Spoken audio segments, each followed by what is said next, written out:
Let's face it, none of us have ever seen two guys shoot each other in CSGO. One always gets the other first. I tested this by having both teams pick up a weapon the moment the round started. This let me simply hold down the fire button and they would both fire at the same time.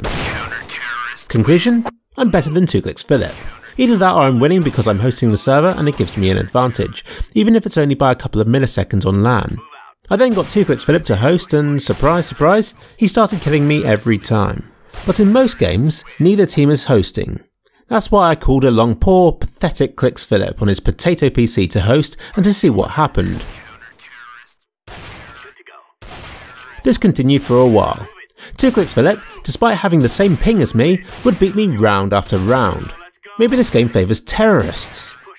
I switched teams, and sure enough I began winning. Or not. I had to get to the bottom of this. 2kliksphilip can't be better than me. Maybe it's the mice. That's it, stupid wireless sensei with a bit of delay. Let's swap them around. Unfortunately, by the time I had done this, the server had timed out, so I had to reconnect and sure enough, I started winning. But then I switched them back again and continued to win, even if I was using the wireless mouse. In conclusion, if two players are on a hosted server with the same ping as each other, one still seems to have the advantage. Apart from on the first round where anything can happen. But there are other ways to die other than shooting. When falling, it's random. This is because there's a bit of variation in how quickly people fall, and it's always the one who lands first who dies first and therefore loses the round.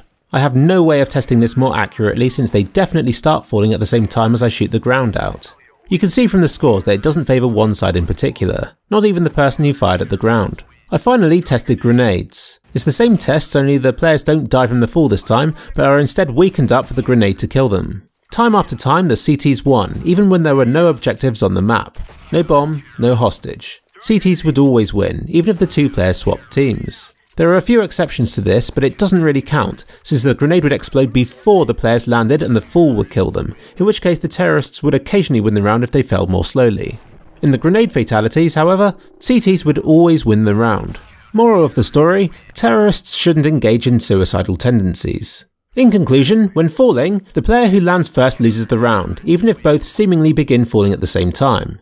With grenades, CTs seem to win even when there are no objectives. Shooting's the complicated one. Two players cannot kill each other at the same time. He who hosts the server tends to win, at least over the LAN. If both players are just clients on a hosted server, it seems random who has the advantage, but it's pretty consistent once the first round is over. But this makes no sense. This raises more questions than it answers. But really, what do we expect from CSGO? If two players fire at exactly the same time, what should it do? Randomly select one? Ultimately, the inner workings are in Valve's hands. Not the most rewarding of findings, but I'm afraid that it's the best that I can be bothered with, considering the number of variables and the limitations on my end.